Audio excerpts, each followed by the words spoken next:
What a gift it is to be on stage with three amazing women. My good friend Donna Karan, who I've known for at least 20 years. We've been through a lot together. Been talking about this stuff for a good 20 years. Actually, I met Donna D'Cruz at one of your parties when I was still young enough to come to them, before I had to get to bed by 9 o'clock. But we became friendly this year, actually. And then I just met Karolina this week. And I've heard about Karolina because she's working with a good friend of mine.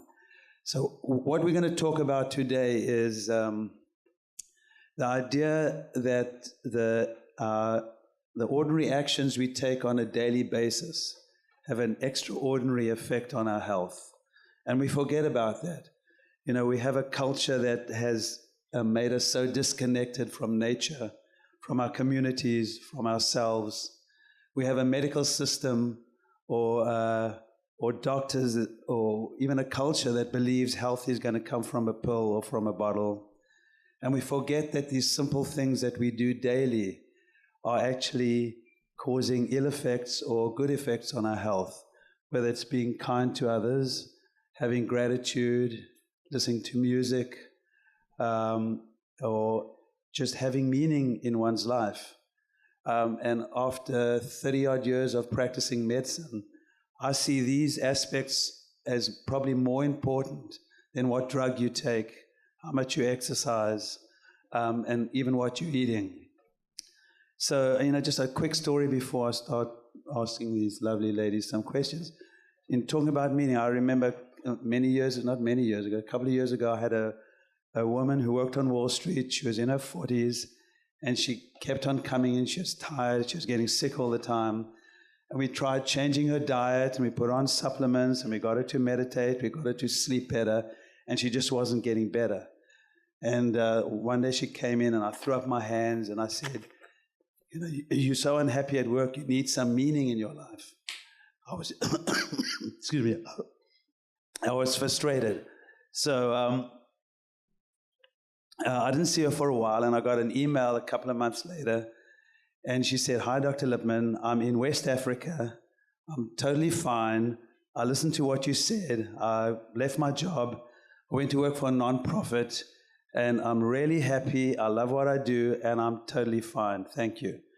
And I see this all the time, and there's more and more research showing that when people have meaning in their lives, they live longer, they get better quicker from illnesses, and they don't get sick as often. So these are the little things that we forget that have huge effects on our health. So my first question is, and we'll start with you on the left, Karolina. What in your life gives you meaning, or what's important? What do you feel passionate about that you feel is important? First I want to say hi to everybody. Thank you so much for being here with us. I know it's a beautiful, warm day today, and I'm sure everybody wants to be at the beach, so we really appreciate you being here with us. And thank you, Donna, for doing the beautiful meditation. It's just so beautiful to start off the talk and just kind of bring everyone together and kind of ground us. And I'm so honored to be here with you guys. I've known Donna D'Cruz for many years. I've worked with Donna for many, many years, since I'm maybe 16 years old. So I was a baby myself. And as Frank said, we met here in the Hamptons last week. For me, I'm a mom now. Some of you might not know, I'm a mom of two boys. One is almost 9, one is almost 3. And for me, when I was in my 20s, of course, my focus was always on I want to do things in life. I want to achieve this and this. I want to do it. I want to be the best that I can be. I want to make it. I'm from the Czech Republic, and I moved to New York, and I felt like New York was a place where dreams come true, and everything is possible. If you have the talent and you're willing to work hard, you can make it. And then I became a mom at 24, and, of course, all that really changed and kind of shifted. And even through my 20s, I've been always very curious. My dad was an athlete, so from early on, I was a professional gymnast. I knew what it meant to take care of your body, eat well, exercise, discipline. If you wanted to have the energy and performance, what you put in, it's what you will get out. I've learned that very early on. I've meditated for a long time. I mean, I've meditated with Donna many times. I love music and sound. That is so impactful and important to me too. So going back to becoming a parent, really, my priorities are my kids. And it's kind of going back to my roots and my traditions and really teaching them, what my parents taught me, the importance of very simple little things that you can do every day. But I've noticed how important, impactful it's on them, like sitting down for dinner all together, putting the phone down, being in the moment together, discussing what happened in the day, what great happened, or maybe what made them sad, and playing games, and really go around the table and have a beautiful meal and just be in the moment together. And I have almost 9-year-olds, so it's not about me feeling and connecting to him and understanding, wow, this is really special. But he tells me and my husband, who is here today, he tells us, oh, this makes me so happy. I love being all of us together and sharing this moment together. But then also music. We love music, so we play music around the house, and we do Freakazones dance. So where we just, we dance like Freakazones. And it is so beautiful and fun, and the kids go crazy. They play the songs they want to play, and me and my husband do moves we would never do before, and we go for it, and they giggle, but the laughter, it's so beautiful, it's so joyful, it's so pure. It's like you can't buy anything, you can't take anything, there's nothing in the world, that feeling that you experience at that moment, that time, where they're not being judged, where they're not being told this is good or bad, where they're just being free with their body, their mind. So we really try to expose them to a lot of things early on. We meditate, we dance, food, sitting down together at bedtime and reading a book together, and discussing what happens in the book, and having that, quality time together where we connect. And for me, that's my power, that's my strength, that's my drive. And I want that feeling and those moments, I want to make sure everyone experiences that, because at the end of the day, that's all we have. We have these memories our kids will always look back upon, and those are priceless. Thank you. That was great. So laughing, dancing, all of the community sitting around a table, all healing. Miss Donna. I love this man so much. So, yeah. No, you're going to answer my questions. But of course I'm going to answer your question. Sometimes, a little bit. So maybe some of you know this, but Donna is an unbelievably spiritual woman who's very giving. There's a South African concept called Ubuntu. Ubuntu means what makes us human is the humanity we show each other. And I've just seen so much come out of you in terms of Ubuntu, with the work you do in Haiti, going to Africa, supporting Ubuntu.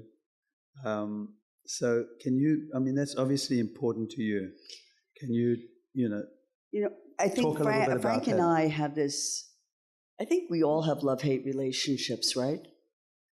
It's true, right? I love this man so much, and I love everybody here in the room, and God, I go back on so many years with so many of you in many different ways.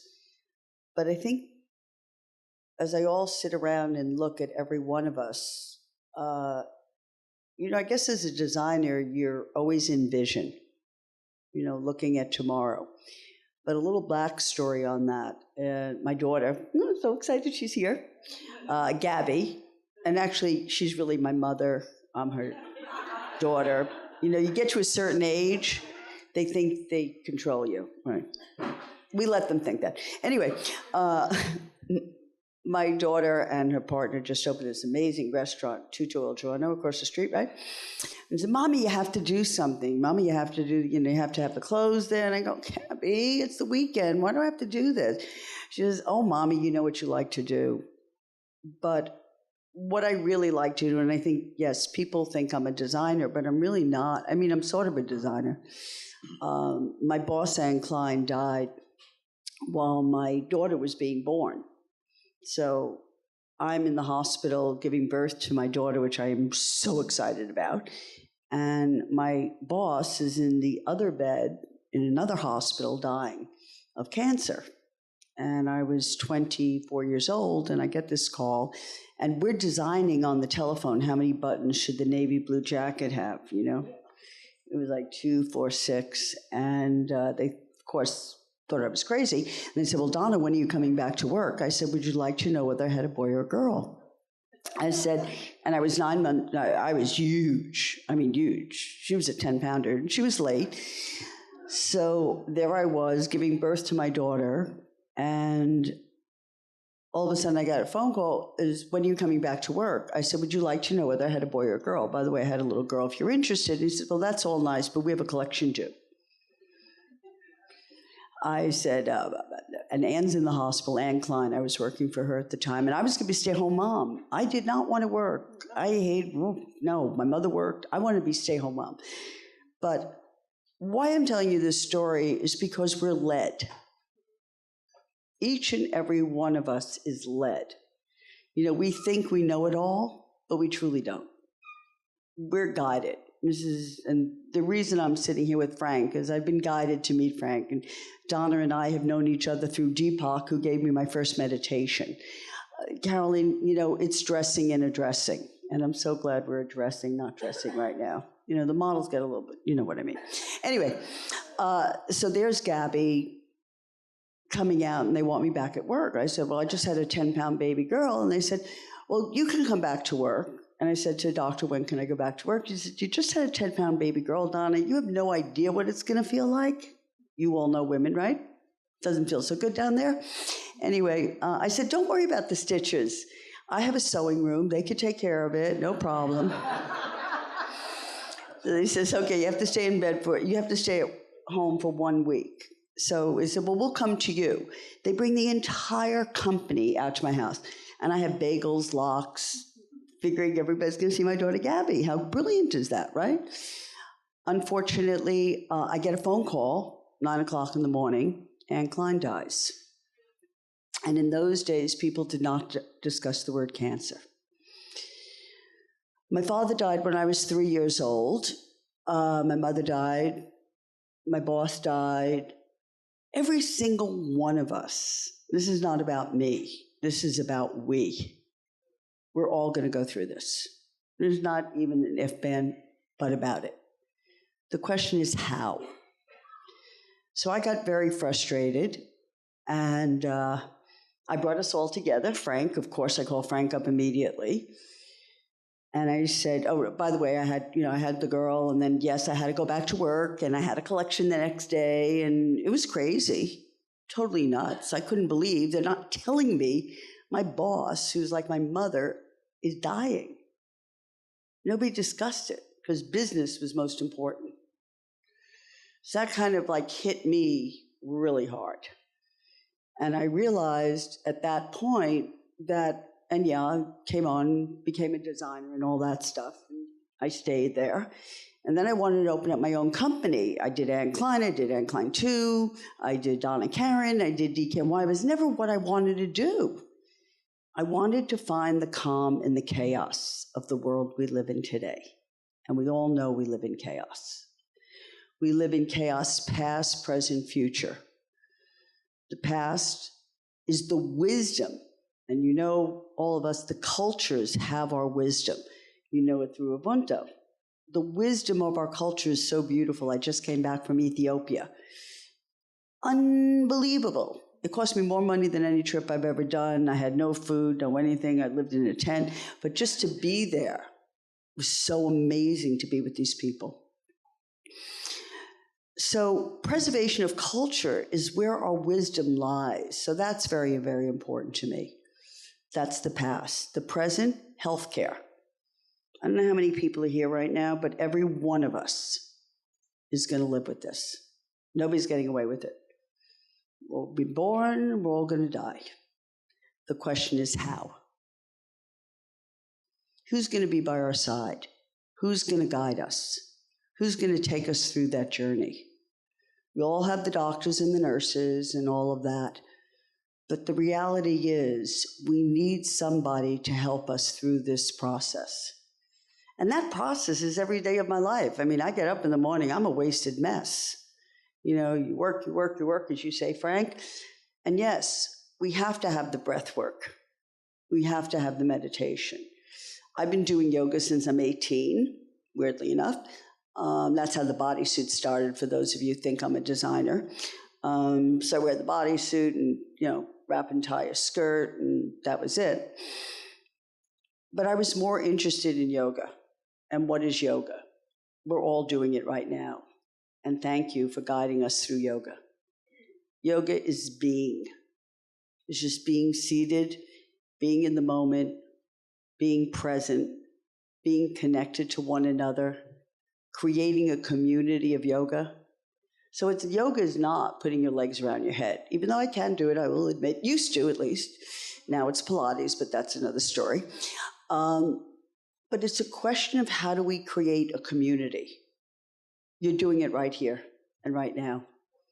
And every single one of us has to connect the dots, I call it. Past, present, future. The past is preservation of culture, the wisdom. The present is healthcare. Where's the care in healthcare? The future, education. If we had our meditation every single morning in the school, you know the kids are addicted right now to, you know what, as you know, the phones, the communication. It's complete addiction happening right now. How do we take that time to take a breath? How do we take that time to connect with one another? First, you have to connect with yourself. Then you connect with the next person. So what we started was the Urban Zen Integrative Therapist. And for all of you who live out here, we're at Southampton Hospital. And it's great, but I believe we need somebody to care for the patient. And my husband said to me before he passed away, Donna, whatever you do, take care of the nurses. That was what he asked me. And they're the ones who are doing so much work. And I'm not talking about just the end-of-life care or anything like that, but that person who's caring for you. And so many of us, men and women, we're working, we're constantly busy. Who's taking care of us? And I don't know a lot of you out there, but I have name forget really bad, right, Frank? If I remember his name, because we know each other for so long. Other than that, it's really bad. And the word that, you know, that doctor, that one over there, you know, the one around the corner, the one who gives you the this, or the one who gives you the that. I don't remember any of them. You need help. But I'm working every day. I'm not going to stop. You stop working, you stop doing what you love. It's not work, it's living. And that's what's most important, is giving to another person, helping another human being. So Urban Zen, or just as finished, is an Urban Zen integrative therapist. We have 800 people right now. We're in hospitals, we're in bedsides. We take care of the doctor, the nurse, the patient, and the loved one.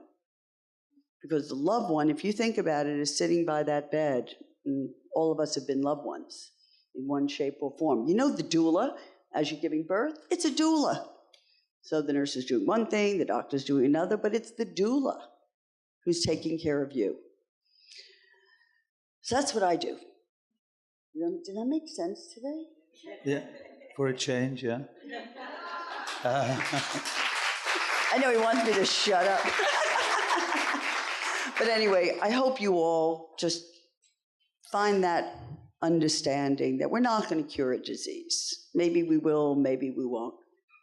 But every single one of us is a patient, and every single one of us is a loved one. And we've got to look at the healthcare system and bring the care back to healthcare. And this was what this man does. And every single one of us has more control over our health than you realize. And don't give your power away to the doctor. It's an important place for people like me, for doctors, but ultimately the power is you are your best doctor. So, Donna, South African blood.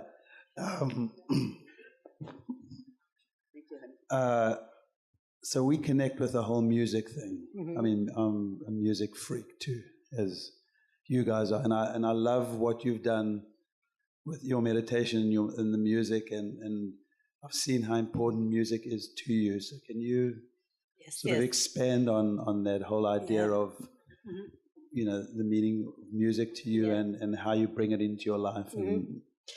Well, there's so much to say. As Karolina and Donna and you, Frank, were talking, Donna, there's so much that you touched on, and I think it titillates a lot of, I think, our own inner dialogue about how we're serving ourselves, what are we doing for self, and it does begin with the self. The fact that, Frank, you haven't been for a dance for that long, we are going to change that maybe this weekend. We have to jump out of your birthday cake for you, Frank. But music, so I have a record label and I have worked in music for a very long time. I also DJ around the world, which it just gives me the most amazing pleasure. And in the last 9 years, I've been serving at a place called Phoenix House and very heavily in the recovery space, because I started noticing that, to your point about addiction, we have a plethora, and in this country we recognize officially 113 addictions. Sex, gambling, shopping. I even think ignorance and hatred could go way up there on those lists. So, to say nothing of screen addictions. So when I started working in that space, I DJ'd a party for Phoenix House, America's oldest alcohol and drug recovery center out here in the Hamptons. And I said, so what are we doing around consciousness? And I asked them, what are we doing around breath? What are we doing around conscious eating? What are we doing around movement? What are we doing around meditation? And I got a lot of head shakes like, sorry, we don't know what you're even talking about. And they asked me if I just come on board, why don't you help us?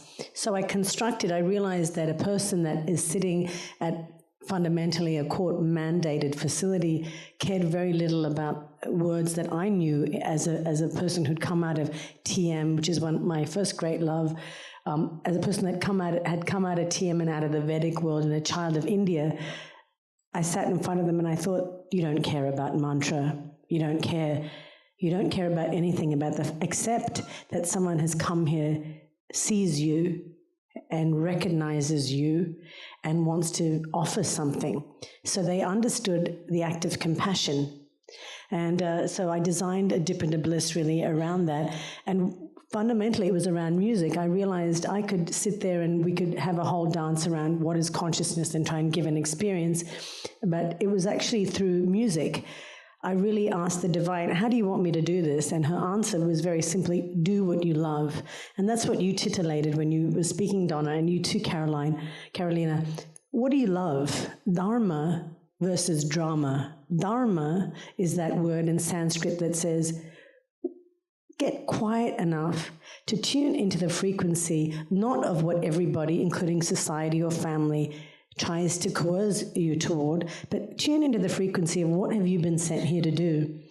And it takes enormous bravery to shut up, to sit quietly and tune into what am I here to do? How am I here to serve? And to whom shall I serve? So the work I've done has really been born out of that. And she said, do what you love. And I said, you mean music? I'm supposed to use music? And as I studied it, I knew that this was actually a way, because music transcends ego, music transcends intellect. I don't have to understand a word of what's being said in the gypsy culture or the Ramanginning Aboriginals that I've worked with or the Sufis that I've worked with or the Ganawas. I knew and they knew that we had a vibration that we shared. Across the dance floor or as a DJ, it didn't matter, that we actually just vibed each other. And music has the ability to go past those barriers, beyond time and space, beyond ego.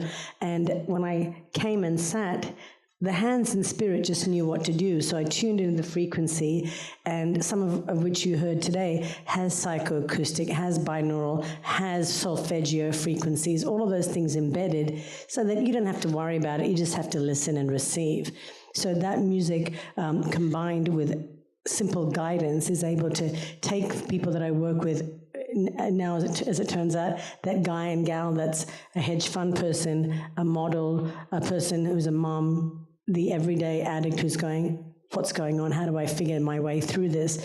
All of us are struggling. And I think the shift in consciousness today is really about being unabashed and beyond shame and saying, hey, I'm using drugs, I'm self-medicating, I'm being an asshole maybe when I shouldn't be. How do I start understanding what is compassion? And how do I start practicing that to myself? And getting quiet is part of it. So by using music, it's our first and last sense.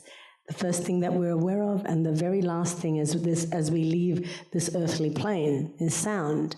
So there's great power and great intelligence in it. So by just using that in the Dip into Bliss and now with our sleep meditations, we're able, 1 in 3 of us have a sleep dysfunctionality. 1 in 3 of us are not accessing deep sleep. That means a huge percentage of our global population doesn't know the innate, pure, unparalleled joy of just letting go, of going into that beautiful cosmic realm where we heal, where we redeem, where we restore, and where we actually get to be completely liberated. So there's, it gives me enormous pleasure to be able to dabble in that and to design in that and create a culture and a community around that. And I think we're at a time and space now, and this is what I love about what you're doing too, Frank, as I'm learning more about the great elegance of what you do so beautifully, is that this is the time where we actually have to take the sort of seismic frequency of what's going on and turn it from a moment into a movement. Stop sitting on our hands, talk about healthcare and the beleaguered part of healthcare. Well, how do we want it to look differently? What can we actually do to make it? And stop calling it, alternative. It's not alternative healthcare. It's integrative healthcare. We have a right to use our dollars, to use our voice, to say, we want this care. It is not alternative. It's got ancient wisdom, and it's got great data. We can show you the data points around meditation. That is, that can match healthcare and mental health, as we like to call it now in the West. But it's a whole new day. So, the sound is an amazing part of that. All of the senses are. Sound is my love child, and it's something that I think that we can really, really access with great power and have fun with it. To your point about your kids freaking out with Archie on the dance floor, you become innocent. You become free. You forget about your body. You don't care if your ass looks big or your shoulders look funny or your tummy sticking out. You just go and then have a dance. Children already know that. They're beyond the ego.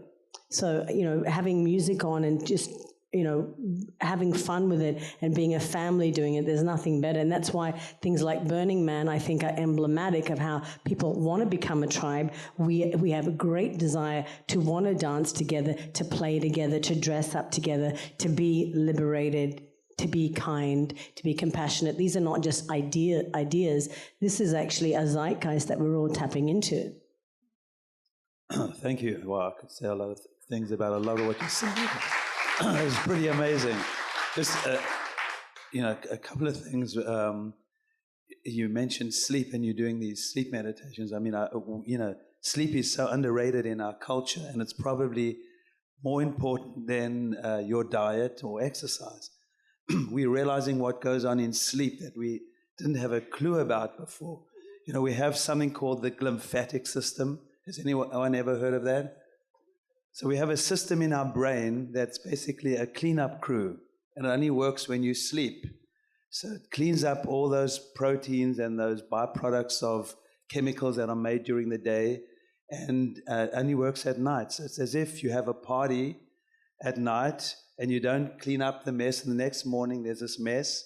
You have another party. I don't come to your parties anymore. And the next morning there's this big mess, and if you don't keep cleaning up the mess, there's this huge mess in your living room. That's what's happening in your brain. And one of the things, I know this is a bit scary, but it's always good to always put a little bit of fear in there. One of the things that clears up at night is the amyloid protein, which is what is believed to cause Alzheimer's disease. So sleep, guys, is really important. I mean, it's not, we have a culture where we think we only need to sleep 4 or 5 hours. Sleep is crucial to your health on every level. So thank you for creating your sleep meditations. So I don't know how much more time we have. I don't know how.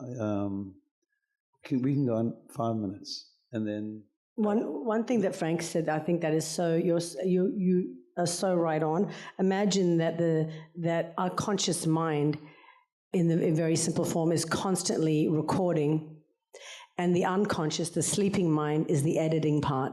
And how we flush the lymphatic is so important. And I think, Donna, when you touched on around this idea of screens and people being addicted, one of the things that we're looking at, Frank, with Karolinska Institute out in Sweden is this idea of what I'm very concerned with all culture and all ages, because I think we keep looking at things in silos. This is the Gen Z, this is the millennial, this is the other, the boomer, schwoomer.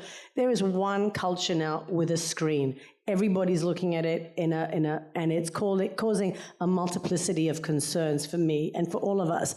And I think with the Karolinska Institute, one of the things we're having a conversation around is what is going to happen when we look at neuroplasticity, right? What's going to happen with a child that's 9 or someone that's 55, it doesn't really matter. As we start tuning into what's that doctor's name? What's his name? Well, now we'll just go to Google and say, okay, hey, look it up, or speak into Siri. We have the ability to actually tune into our own frequency and ask ourselves and be a little bit more demanding of our own reserves, I think. Right, no, I couldn't agree more. So opening up to the audience, or any questions, or we can continue talking for hours. I'm supposed to ask. Does anybody in the audience have a question for one of our 4 panelists?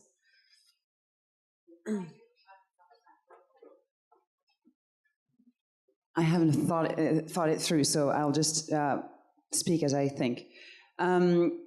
So you mentioned, it was very interesting what you mentioned, actually all of you, the healthcare in this country that doesn't recognize what is still called alternative medicine.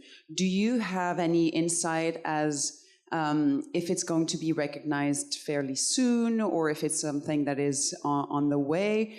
I come from France, and over there, homeopathic medicine is very common.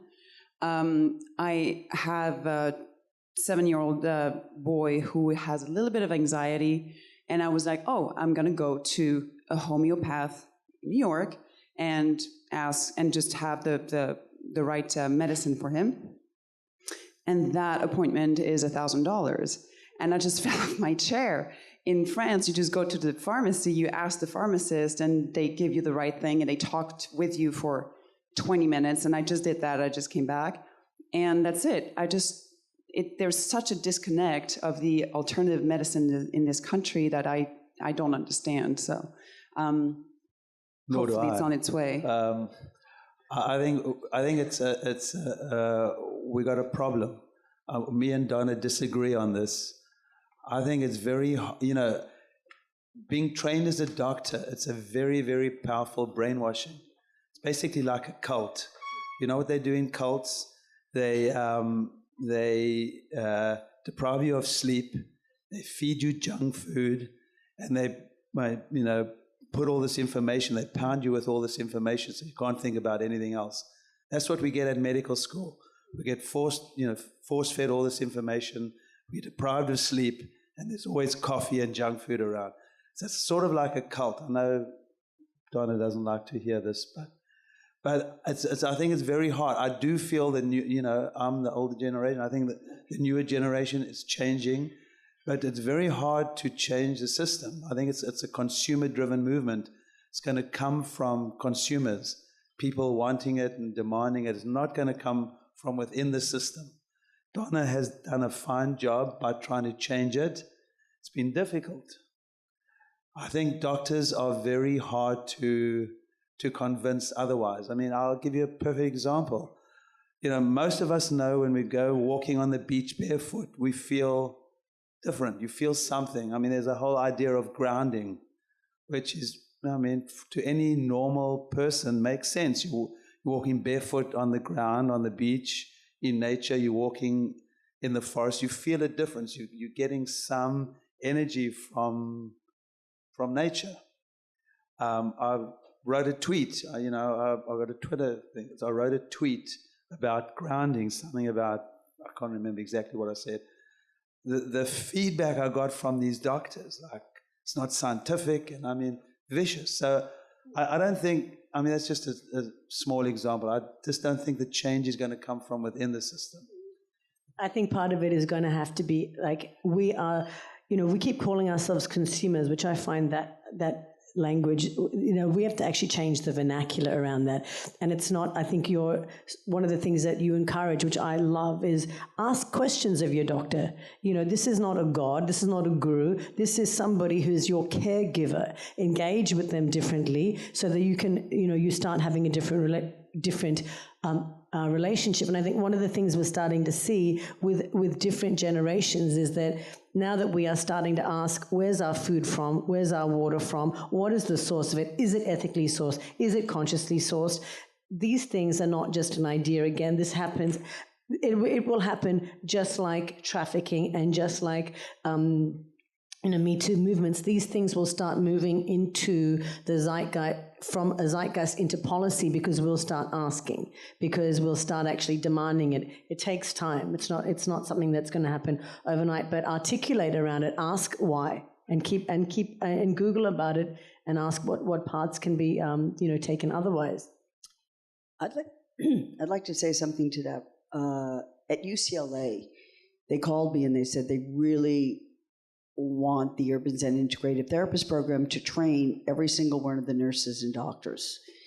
There are places, and it's happening more and more, because people are choosing a medical system now that's not either or, but and. Because there are certain times you need that doctor, and there are certain times you don't need it. But the doctors themselves, I believe the training has to happen at the school where the doctors are being trained. Because once they see them, I've had so many experiences with men, particularly, no offense to men, but they're kind of like, the woo-woos don't get it. But I have taken more men out, I mean, not like going out, but I mean like energetically out. He says, I've been trying everything. And I said, come with me for 5 minutes. I'm going to show you how you can find your center. And he was shocked. And I do this when I go into the hospitals, right? Not in the hospitals, any place. I don't care. You could be sitting in my store. Most people know that I'm usually giving energy there. But it is so important that you experience it. Because once the medical world experiences it, they themselves will realize how important it is. And yes, we here in this country, it's a mess. It is a huge, huge mess. And that's up to us. We're the people who can make the change, because the government's not going to happen. It's not going to happen at a government level. We the people created the phone. We created the Instagram. We created everything. So we can create. It's up to us by putting our voices out there, getting involved, and creating a community. Within each community, how do we create the change that's needed in healthcare, in education? It has to start in education. Because if your children learn about it, it's going to go whoop right through, because they're the guides. They're the ones who are going to make it happen. I think the shift in consciousness is that, and especially given how a lot of people feel about 45 and what's going on with our government just on a bigger level, it's very easy to fall into the trap of feeling victimized. Like, look at these things that are happening to us around healthcare, around, the divine feminine. I'll just say just generally speaking, even food. You know, how dare Chipotle and I think it was McDonald's only last year say, oh, we're finally not going to use GMO food. So that means you were all this time. So, you know, just an example like that. I think the shift in consciousness, I might suggest, and I think we're here to invite us all into that conversation with Christina and Purist and all the work you're doing, is the shift in consciousness is to shift from becoming the victim and saying, look at these things that are happening to us, and start realizing, actually, they're happening from us. So the game becomes changing that conversation, that vernacular changes where we can say, no, no, no, and we'll use our dollars to actually make those decisions as well. Thank you. I think we have time for one more question. I just have to say thank you to everyone here because this is so exciting. I actually am a nurse myself. I used to work in ICU in the city and have a son in medical school. And all of this is so very, very true. It's like these doctors they're indoctrinated in medical school that they have all the answers. And I feel like I've come such a long way. Well, I've kind of always been this way, to believe in the ability to heal ourselves. And I have seen it myself with very ill patients. So I guess my question really is, do you have any suggestions as to how this kind of movement could continue and expand? You know, this is great to be out here and have celebrities sitting in front of us. But when we go back to maybe, you know, our homes in the city or suburban areas that we might come from as well, do you have any like, I think it'd be great to continue this group maybe on an online form, but is there any other suggestions you have? Well, Donna will answer. What I will say is the next generation, millennials, when millennials come and see me, my observation is they are completely different. Our generation, clueless. They expect the doctor to know everything. They're not prepared to take charge of their own health. They want the answers to come from me.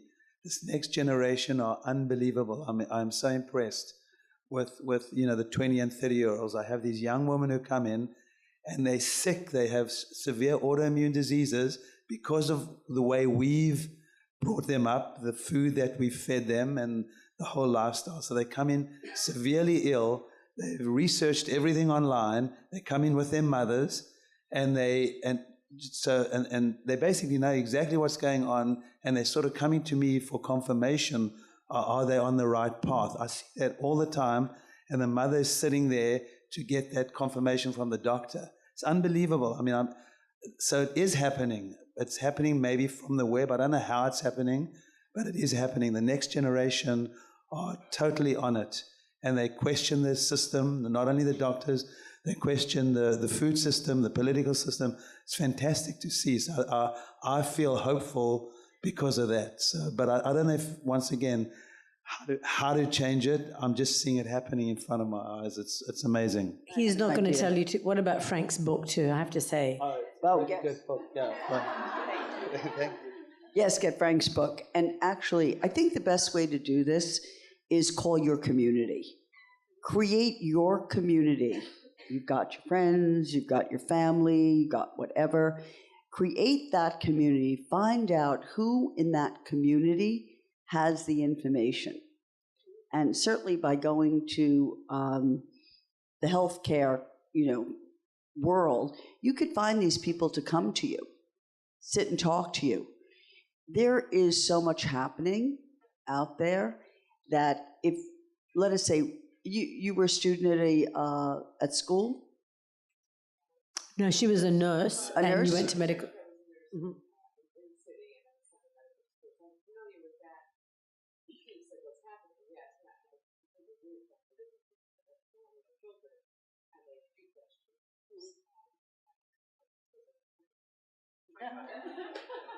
Because she does have autoimmune issues, and I practice all of this as well.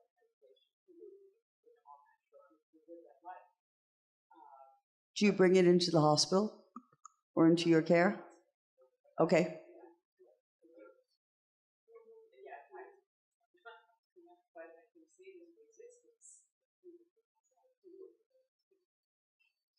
Well, we have two systems on every level. There's the black and the white, and somewhere there's gray. We've got to hit the gray. It's not either or, it's and. and together we can create the end. And I think creating that community, I think certainly through Frank, because Frank's book is brilliant, brilliant, brilliant. And in every community, I do believe there has to be a consciousness to the people in that community who care about the healthcare system, the education system. And once you get both generations together, really change can occur. Because you're the targets for what the hospital is you go to, what is the school you go to, where are they, being brought up, and the restaurants you go to, and how do you create your club? And I think the club is really, really important. And I think that's what you're doing, Christina, with Connect 4. But you asked a very direct question, what could we do? There's to Donna's point, there's a community, and that, Connect 4 is really trying to put arms around this idea that we don't just want to be part of only a conversation. We want to look at how do we make that conversation into the movement and into policy. So, Christina, we're going to have you lead that. Thank you, Donna. And what do I owe you for that one? Thank you all so much. The two Donnas, Karolina and Frank. Amazing. I hope everybody feels a little more connected. We're going to take a 5-minute break, and then we have Bob Roth and Mary Louise Parker